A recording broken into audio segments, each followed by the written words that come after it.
Speaking of Joe Nuxhall, the old left-hander is standing by, and we'll talk a little about baseball or whatever's on Joe's mind. Joe was talking to Russ Nixon in the dugout a couple of minutes ago, and they were rehashing some old times. Maybe we'll just kind of tune in, hear what Joe and Russ are talking about. Wouldn't that be cool? Let's go to Great American Ballpark. The old left-hander Joe Nuxhall standing by. Hi, Joseph. How you doing? Hi, Mr. Burbank. How are you, sir? I'm doing okay. I heard about you and Russ Nixon getting together, and I heard the shouting in the background. It's kind of good to see old friends like that again, isn't it? Yeah, Russ. I haven't seen Russ in 3 or 4 years. Yeah. Good to see him. It was. Was he making fun of your walk? Yeah, something about my tin knee or something. I don't know. Was that what it about? But I made it down to where he was without falling. So it's kind of fun when you see you guys do that from time to time. You have the get-togethers on your golf outings and things like that. Yeah, it's great. You know, we have a good time reminiscing, and you know, it's funny you talk about that. And I don't know. You remember Marv Thornberry? Oh yeah. And I didn't know, but I remember who he was. The other day with it's really a nice book, different episodes in baseball. Mm-hmm. And I remember this story, but I haven't heard it in a long time about Thornberry hitting a triple and missed first base. Oh. So they called him out, and the skipper went out to argue with the umpire. Mm-hmm. And the umpire says, take it easy, you missed second two. He missed second two. Yeah. So then the manager just goes back in the dugout with his head down, just give it up. I played with him in Kansas City, Thornberry. Well, you know, it's great to see you guys when you get together like that and be a fly on the wall. At baseball heaven and Dream Week and stuff is one of the best times in the world. I remember once we were all sitting in the Holiday Inn in Tampa or something. Right. And it was Jimmy Stewart, Maloney, I think, was there. Gene Freeze was there. Don Blasingame, Bailey, a whole bunch of guys sitting around.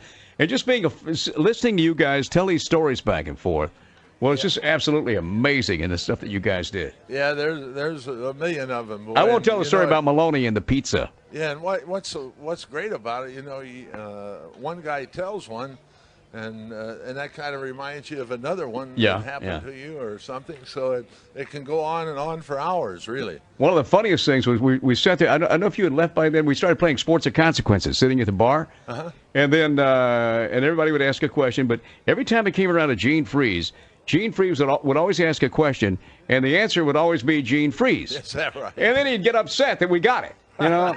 Well, the last 5 you've asked have been Gene. Oh, okay. He's a character. Oh, he was something else. He's something else. A whole bunch is great. You going down this year for Baseball Heaven? Oh yeah. Oh, that's great. I that's great. That. I mean, that's a fun week, and you meet a lot of nice guys. And you're always and all the guys. I mean, that's one thing about if you do decide ever to go to this.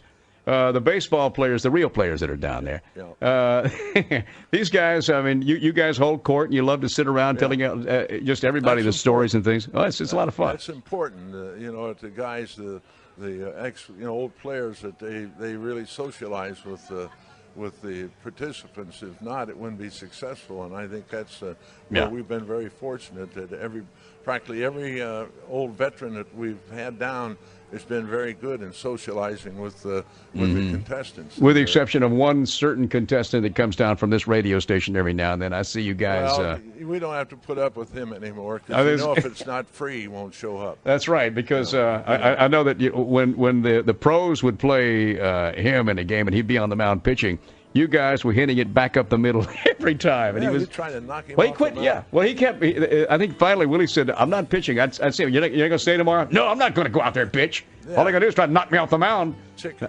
And you guys did that a few times, I think, too. Yeah, and he's supposed to be a great athlete. That's what I mean. Position. Oh, I remember that, too, when somebody said, "Well, Willie's a pretty good athlete." And I think it was you that turned and said, "The athletes are wearing gray." Right? Prove it. Prove it. All right, Joseph. Okay, well, let's get a win tonight with Pittsburgh, okay? Yeah, I tell you what, Gary, this is, from here on, it's win, win, win, and then win, win, win, without a doubt. If it doesn't happen, it's going to, kind of close out the whole season. We hope it doesn't happen. If they could take 3, we may all start thinking, well, maybe they can. That's the secret. I mean, there's no 2 out of 3 anymore. No, no. All right, Joe. Well, thanks very much. We're kind of out of time, but we'll talk to you tomorrow, okay? Yeah, I'll make it Monday, okay? I'll be at the Brenneman golf outing, so I'll be on the cell phone. Oh, good. Monday. That's good. You can give us a play-by-play on Marnie. How's playing? Will do. All right, thanks, Joe. All right, guys, bye. See you later. You have a nice weekend. For Duke Sinatra, Slim Tempo, Rob Irvin, I'm Gary Burbank. See you Monday around 3. Bye. The Reds are on the radio. You've been listening to the Nuxhall Report on the home of the Reds, 700 WLW.